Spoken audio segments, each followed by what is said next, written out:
ধীরে ধীরে ভয়ঙ্কর রূপ নিচ্ছে পৃথিবী। অনেকটা প্রতিশোধ পরায়ণ হয়ে উঠেছে জীবন ধারণের জন্য উপযোগী এই গ্রহটির আবহাওয়া। আর এর জন্য দায়ী মানুষই। শুধুমাত্র ২০২৪ সালে বিশ্বজুড়ে ঘূর্ণিঝড় দাবানল, বন্যা ও অতিরিক্ত গরমে প্রায় ৩২০ বিলিয়ন মার্কিন ডলার ক্ষয়ক্ষতি হয়েছে। জার্মানির একটি সংস্থা মিউনিক রে এর হিসাব অনুযায়ী এটি ছিল বিগত দশকের পঞ্চম ভয়াবহতম বছর।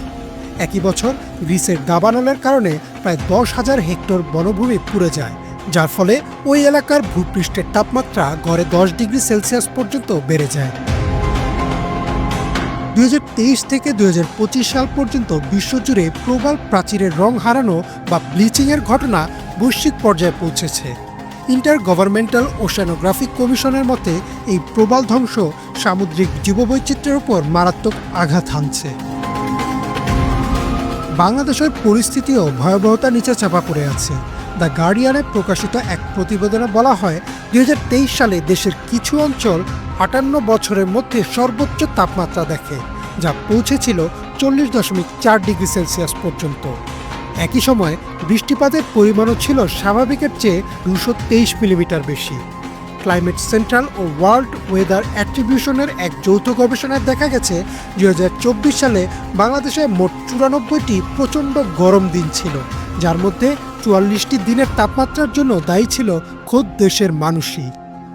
United Nation World Food Programme জানিয়েছে, বাংলাদেশের উপকূলীয় এলাকায় ২০৫০ সালের মধ্যে ১৭% ভূমি এবং ৩০% কৃষি জমি সমুদ্রপৃষ্ঠের উচ্চতা বৃদ্ধির ফলে স্থায়ীভাবে প্লাবিত হতে পারে। বিপদের মাত্রা বোঝা যাচ্ছে, কিন্তু প্রশ্ন হচ্ছে তা থেকে রক্ষা পাওয়ার উদ্যোগ কতটা কার্যকর হচ্ছে। দুর্ভাগ্যজনকভাবে তেমন কিছুই কার্যকর হচ্ছে না।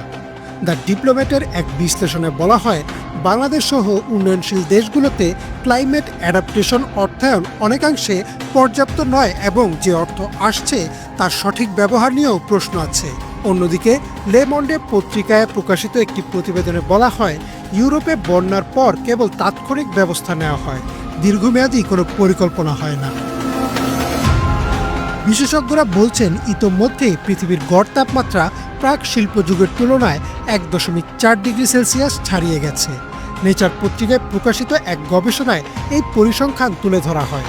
বিজ্ঞানীরা হুঁশিয়ারি দিয়েছেন, যদি এই ধারা বজায় থাকে এবং এই তাপমাত্রা বৃদ্ধি ২ ডিগ্রির কাছাকাছি পৌঁছে যায়, তাহলে মানব সভ্যতা ভয়াবহ সংকটের মুখোমুখি হবে। খাদ্য ঘাটতি, পানির দুষ্প্রাপ্যতা, গণবসতির ধ্বংস এবং কোটি কোটি মানুষ হবে উদ্বাস্তু। দ্য গার্ডিয়ানের মতে, এই বিপর্যয় ঠেকাতে রাষ্ট্রীয় নেতৃত্ব, কর্পোরেট জবাবদিহিতা এবং নাগরিক সচেতনতা ৩টি স্তরে একসাথে সমন্বিতভাবে পদক্ষেপ নিতে হবে। শুধুমাত্র গ্রিন ফান্ডিং নয়, বাস্তবায়নেও থাকতে হবে জবাবদিহিতা।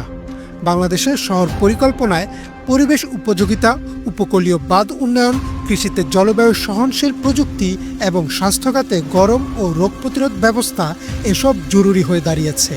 গবেষকরা বলছেন, হাতে আর খুব বেশি সময় নেই। আইপিসিসি ও অন্যান্য আন্তর্জাতিক সংস্থা বারবার সতর্ক করছে, যদি আরও ১ দশক এই গাফিলতি চলতে থাকে, তাহলে মানবজাতির ভবিষ্যৎ শুধু সংকটে নয়, অস্তিত্বের সংকটেও পড়বে। আমরা কি পারবো মহাবিশ্বে আমাদের একমাত্র বাসস্থলটি বাঁচাতে? এমন প্রশ্ন সচেতন মহলের। ইমরান মাহমুদ, বাংলা ভিশন।